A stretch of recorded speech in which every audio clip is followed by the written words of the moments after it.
Welcome to Top Gear Motorsport from Lloret de Mar on the Costa Brava. No, I'm not here on holiday.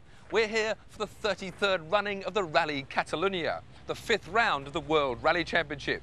Can Colin McRae, who won this event last year, become the season's first two-time winner?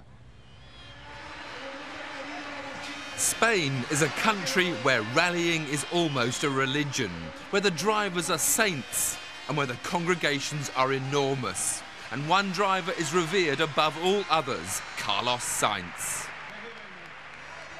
Just before his country's most important rally, doesn't all this pressure sometimes become a little too intense? I think the pressure is always there in a World Championship rally, and you try always to do your best and try to beat the rest. And of course, here in Spain, you know, you always like, or I always would like to have a nice rally and a clean rally. For this event, Subaru replaced Kenneth Eriksson with their tarmac specialist, the relaxed Piero Liatti. Yes, I am even more confident than in Monte Carlo, because now I saw in Monte Carlo that I can win, so I am more quiet, I'm more relaxed from last year, so I'm pretty well confident. François Delacour made a return to the world stage in a Formula 2 Peugeot, and Uwe Nittel was back as well. And your position as number 2 here in Catalunya for Mitsubishi, has that put you under a lot of pressure? Of course, it's a pressure when you are nominated for a manufacturer team. The Mitsubishi guys tell me for this year it's for me important to see the finish line, and this for me a learning year and nothing else matters. What's the competition going to be like here in Catalunya? Oh, there wouldn't be much at all. Round 5 of the 1997 FIA World Rally Championship is the first of 3 all-tarmac events in the series. Traditionally held in October, this year's Rally of Spain, better known as the Rally Catalunya, moved to the warm sunshine of April for the first time. The 3-day event consisted of 2 legs to the northwest of the host town, with the middle day spent on the rougher roads in the hills south of Barcelona. Tommy Mackinnon's Mitsubishi led the cars into the first of the rally's 18 stages. Tommy's never really shone on tarmac. The crowds wondered whether Catalunya would be any different.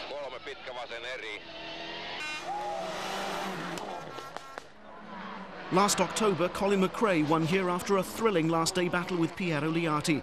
Together with Sainz, the local hero, the 2 Subaru drivers started as favourites and were immediately setting times within a handful of seconds of each other. But the crowds had eyes for only one man, Sainz.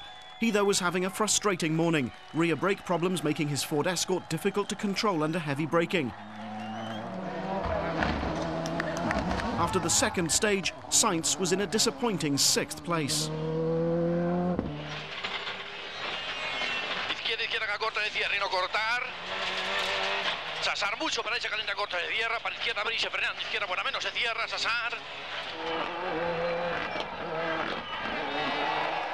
Two places behind Sainz was his teammate Armin Schwartz, who was suffering from the same problem.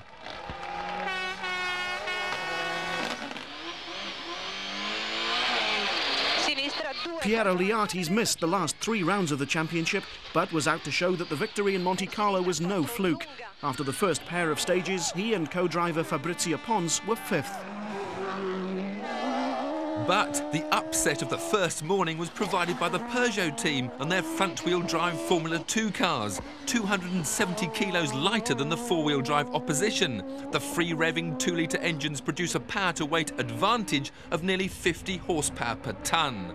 The dry tarmac negated much of the four-wheel drive car's traction advantage, and after the first 2 stages, Gilles Panizzi and François Delacour led the field, 5 seconds clear of Colin McRae.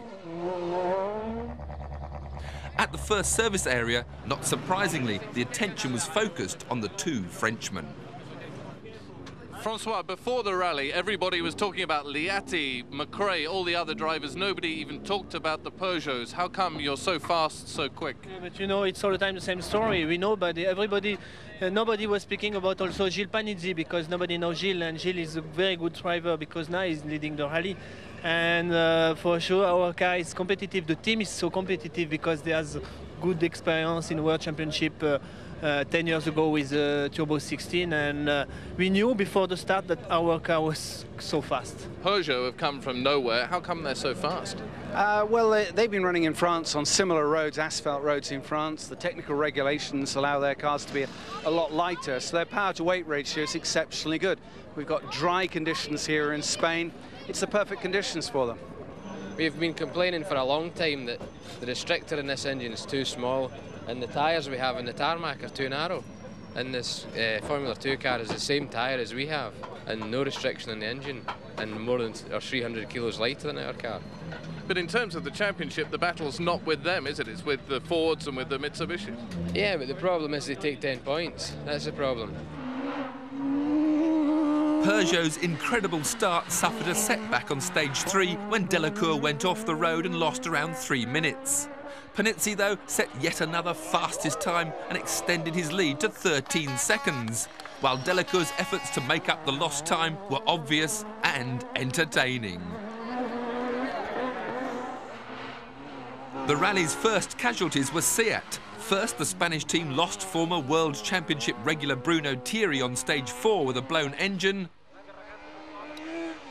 And then Oriol Gomez, one of the star performers on last year's event, retired halfway through stage 5 when the gearbox refused to select any gears.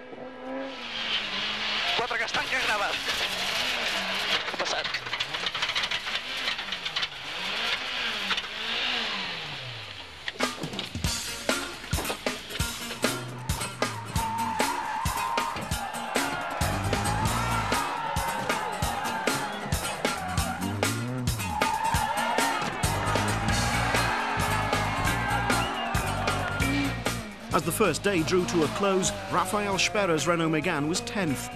Peugeot's perfect start to the rally, meanwhile, had finally ended. They'd set or shared fastest time on the first 5 stages, but on the 6th, the puncture cost Panizzi nearly 2.5 minutes, dropping him to 9th. 8th at the end of the day was the Subaru of Portugal's Rui Madeira. The 2 Fords had been off the pace all day. Schwartz was 7th.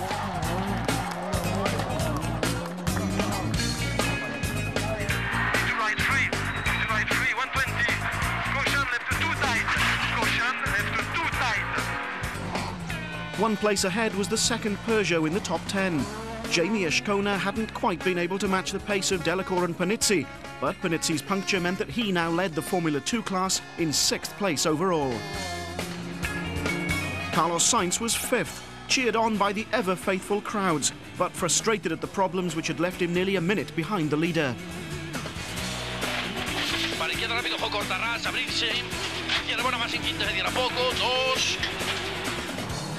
Italy had 2 Subaru drivers in the top 4. Angelo Medeghini, co-driven by his wife Barbara, was 4th, a brilliant performance against the might of the powerful factory teams. The top 3 were separated by just 12 seconds. Tommy Mäkinen's days as a gravel specialist looked to be over. The Finn was 3rd. But just as on the last occasion the World Championship visited Catalunya, it was 2 Subarus which dominated. Liati ended the day in 2nd place. He and Colin McRae were separated by the narrowest of margins, so day 2 would see an almost exact copy of the thrilling climax to the 1996 event, which McRae eventually won. 2 right plus tightens, maybe slippy exit. Is it fair to say that you drive best when you're coming from behind, trying to make up time? No, it's not true.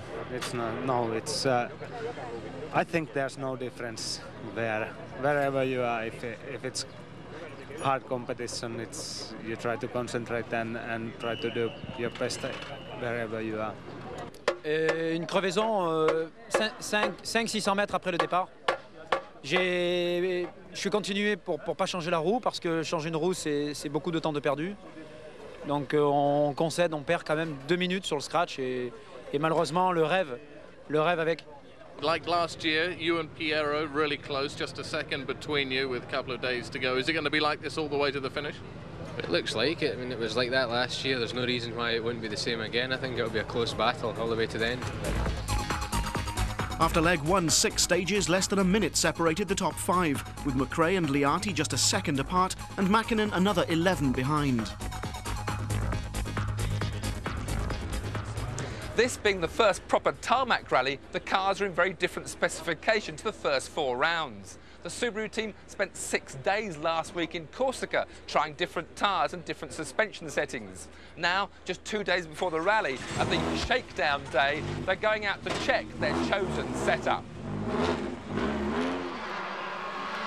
In Spain, the organisers had closed a short section of tarmac road in the mountains, and most of the teams took advantage of the chance to check they'd got their settings right. But how different are the tarmac cars from those prepared for gravel? Obviously the surface is much smoother and constant on asphalt. On the gravel you're more worried about the rocks damaging the underneath of the car, so you can set the cars much lower and run them much stiffer. The basic car is very similar. There's no major difference in the chassis or the engine or transmission setup. The big differences are in the suspension and the tyres. The setup of the car is a compromise between running the car high enough and soft enough to give a very nice ride and give good grip, and low enough and stiff enough to keep the car stable and precise in handling. At the shakedown, Subaru confined their attention to giving Colin and Piero the chance to try out the 2 different sorts of tyre they might use on the event. But that didn't take all day, so once their debrief was over... Colin, you're a shakedown done. Are you happy with your car? Yeah, very happy, yeah. Feels good. So, ready for the rally now, and maybe you've got time to take me for a ride? If you like, yeah. Oh no, I thought he'd say that. You said it was easy earlier, so come on, I'll show you what it's really like. No sooner said... Don't worry, it's just warming up the tyres. The test stage was swarming with spectators, providing a genuine feeling for the real thing. The only difference was that Colin knew the stage well, so I didn't have to read any pace notes. I was expecting to be terrified, but I soon found myself grinning with the sheer delight of the experience. It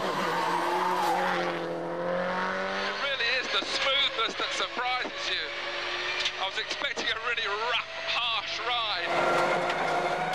The suspension seemed to soak up the rough surface on the climb, and the new tarmac of the descent actually felt little different. Even, I think everybody's surprised, even on the gravel sections as well, it is a very, very smooth ride in the car. Yeah. But I didn't go out there just to be driven. They offered me their test car to drive as well. 3, 2, 1, go. 30, long 3 right. Long 3 right, that I should be in 3rd gear, I understand the speed. 70, left, tightens. With Colin's co-driver Nicky Grist, I went on a crash course of trying to decipher Colin's pace notes.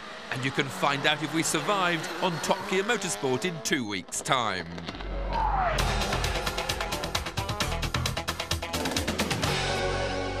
Back on the rally, leg 2 was set in the Tarragona area, well to the south of Lloret de Mar, so the day began and ended with a long motorway drive. McRae, the rally leader, was the first to tackle the day's opening stage at over 20 miles, the longest of the day. His fans, complete with a model of their hero, were fighting a losing battle with the more vocal Sainz supporters. McRae, meanwhile, lost a second to Liati on that stage. The pair now shared the lead. Into long 3 right line. Into 5 right minus line. And left tightens to 3 left minus. Into 5 right plus opens. And right into 2 left.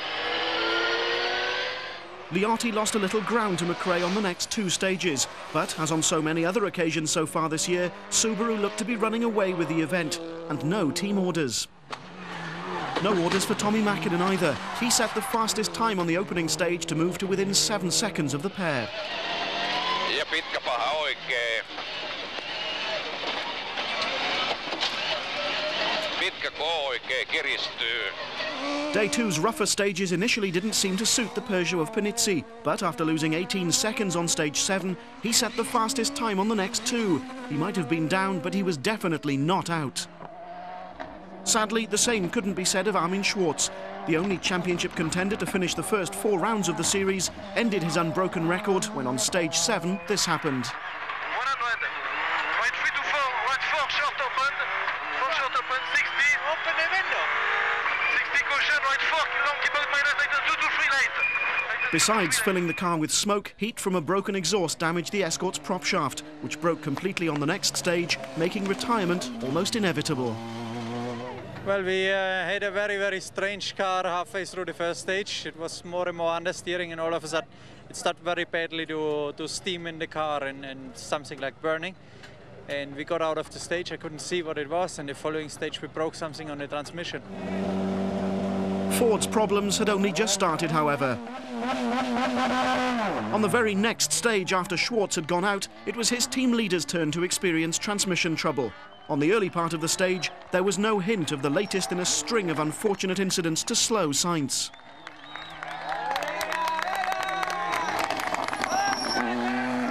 No, izquierda buena, poco tarde se tiene, se abre, no es quinta, ¿no? No. Dos, izquierda rápida frenando. Para derecha buena, poco posible tercera salida, poco abrirse, uno. As Sainz nursed the car through the stage, losing over 5 minutes and dropping to 12th as a result, the cause of his problem was a complete mystery. Carlos even opened his door at one point to see if he could identify the fault. Suspicion focused on the lightweight prop shafts fitted to both cars, made of composite materials rather than steel to save weight.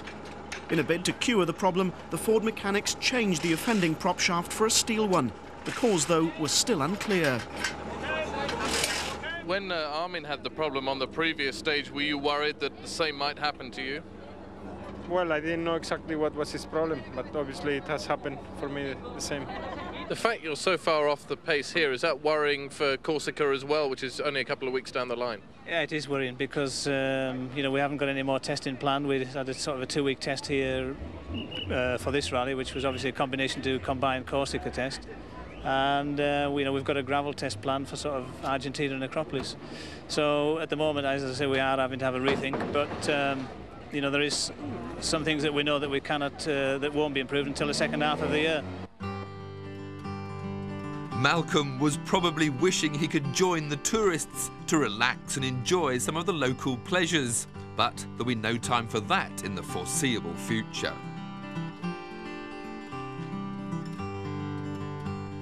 Ford weren't the only team to be having a miserable morning, though. Having already lost Bruno Thierry and Oriol Gomez on day one, Seat saw any remaining hopes vanish when Harry Rovanperä retired after an accident on stage 9.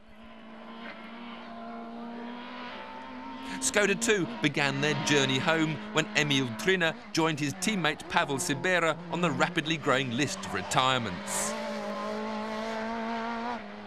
Freddie Loix's third place for Toyota was one of the stories of the 1996 event, but the team was absent this year, concentrating instead on developing its new World Rally car. Argentina's Raul Sufan was the highest placed Toyota driver, but he was outside the top 10. In Group N, the Mitsubishi of Gustavo Trelles was in a class of his own, and he led by 4.5 minutes at the end of leg 2. After his early indiscretion, François Delacour was fighting back up the leaderboard, and by the end of the day, he would be in 7th place.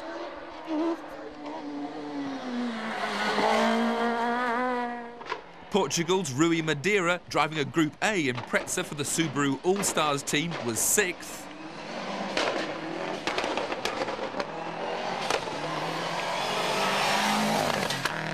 And the identical machine of Angelo Medeghini ran 5th. So there were 4 Subarus in the top 6. The afternoon of leg 2 saw the overnight leader Colin McRae discover that even if you don't whack anything, you can get a puncture that ruins your rally. Then into 6 left minus, you've got 10 Ks. Into K, 3 left tightens to minus long. Is the wheel gone? It's just the tyres going off it now. 6 right and 3 right, 30. Keep an eye on the front right-hand corner of the car. 6 left minus, your stop and change away. 30, 3 left, tightens, long. Do it here. No point, not much further. It's the same as Safari. Yeah.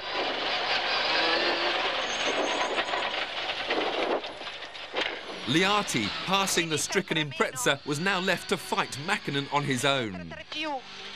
The puncture cost McRae and his co-driver Nicky Grist over 3.5 minutes, and they'd end the day in 4th place. The body damage at least would be fixed at the next service area. We had a puncture very near the start, and we drove slowly to try and let the ME work. But it didn't work for whatever reason, we don't know, and we had to stop and change. The ME is the mousse in the tyres? Yeah. So how far did you actually run with a puncture? Well, okay, we ran from maybe 3 or 4 Ks into the stage till 10 Ks from the end, but then we had to stop and change because the tyre completely exploded. Gilles Panizzi had driven superbly once again. With McRae suffering exactly the same problem which had cost him the lead 24 hours earlier, Panizzi had moved up to 3rd place by the end of leg 2. The leaders, though, couldn't have been more evenly matched. Destra 2 meno lunga, 2 tempi il secondo apre. E sinistra 4 meno. Per sinistra 3 più 2 tempi il secondo apre 50.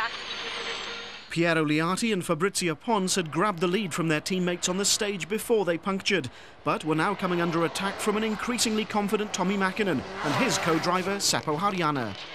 Pitkä vasen eri kiristyy, huomio heti oikein 10, pitkä oikein nopea miinus. Had it not been for one slight driving error, Tommy would have been leading.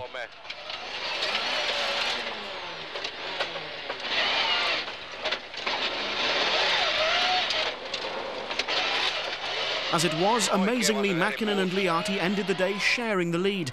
Not even a second separated the Subaru and the Mitsubishi after nearly 180 stage miles. Tomorrow's stages are not so hard for the tires. Stages are not so long, and I think there's only last stage which is quite long and hard for the tires. Maybe there can happen something.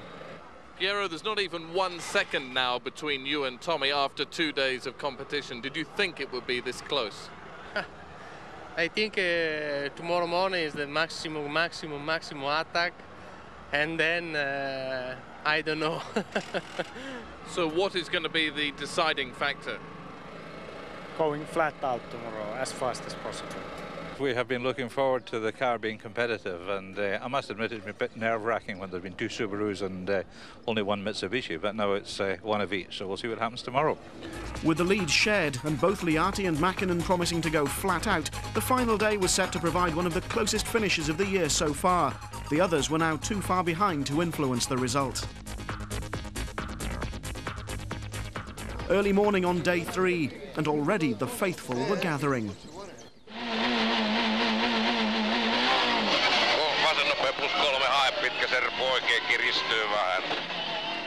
Mäkinen went first, only too aware that 5 stages would decide the rally.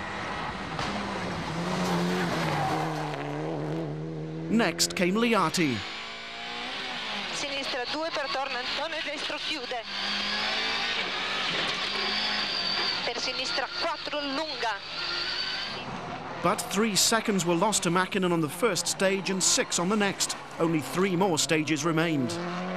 Piero, not exactly the start to the day you would have wanted. What happened on the first 2 stages?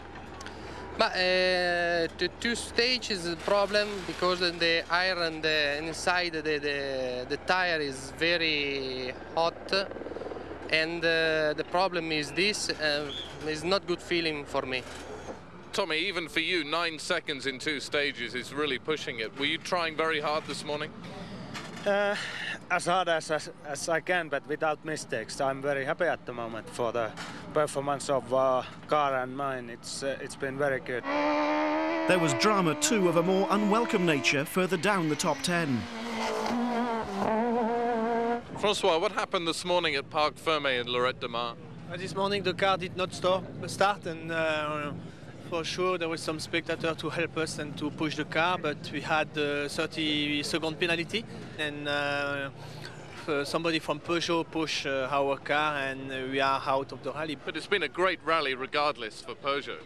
Yeah. I think now everybody is speaking about the Peugeot. At the beginning of the rally, nobody was thinking that the car was so fast, and it's good for Peugeot. It's good for me also, because it's a comeback in the World Championship, and it was so important for me to be competitive in Catalonia.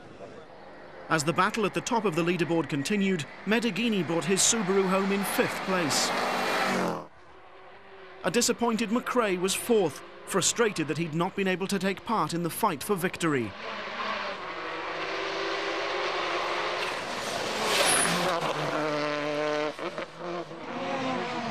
Equally disappointed was Panizzi, but third place and a podium finish was a just reward for such a superb drive. But what of the thrilling encounter ahead of the Peugeot? On stage 16, Liati slipped another second behind, but then he was faster on the penultimate one. So Mäkinen would start the 18th and final stage with a lead of just 4 seconds. Tommy, Piero got 6 seconds back on that last stage. You've got 1 stage to go before the finish. Can you hold him off? So it's at least it's very interesting. I think it's biggest fight for a long time. How did you get all that time back on that last stage? Yeah, it's good. They changed the tire, and after the 2 stage in the morning, tire is good. Little bit is good. Mäkinen was the first through the 22-mile stage, stopping the clock at 22 minutes and 40 seconds. Liati would have to drive at least 5 seconds faster if he was to snatch victory from the world champion. At the stage finish, the tension was clear to see as Mäkinen awaited the news of Liati's time. Oh, Tommy, exactly the same time at the halfway point. Do you think it's enough to have won? Yeah, I think it should be. Okay, we never know. My tires was little bit warming up too much on somewhere after midpoint, but then I slow down a little bit and the tires cool down again and I start pushing again. That much better tire choice than first time. I'm quite happy. Despite a terrific performance from Liati, it wasn't to be his day. 22.43, it's not enough, Piero. What a rally it's been, though. Very, very close. Yes. Congratulations, Tommy, you did it. Thank you, thank you. I'm so happy. It was one of the most important event. I won my first proper tarmac event, and it's really something. It's like last year World Championship title. It's about the similar feeling at the moment. So a delighted Mäkinen took his second successive win of 97, while Liati reflected that he'd lost the Rally Catalunya by exactly the same margin that had denied him victory last year. Mäkinen's now opened up a healthy lead in the Drivers' Championship. Liati shares second place with McRae, while the unlucky Ford duo of Sainz and Schwartz round off the top 5. In the manufacturers' table, Subaru still lead, but Mitsubishi have closed the gap to just 6 points. I think this is the biggest bonus we could ever have wished for. I mean, to be quite honest, I'm quite sure Subaru were expecting to win this quite easily, quite comfortably, and probably Corsica too. And I think we'll really have upset the apple cart with this one. For round 6, the World Championship moves to the twisty cliff-top roads of Corsica. Mitsubishi have shown that Subaru can't have it all their own way on tarmac. And for Colin McRae, the pressure is mounting.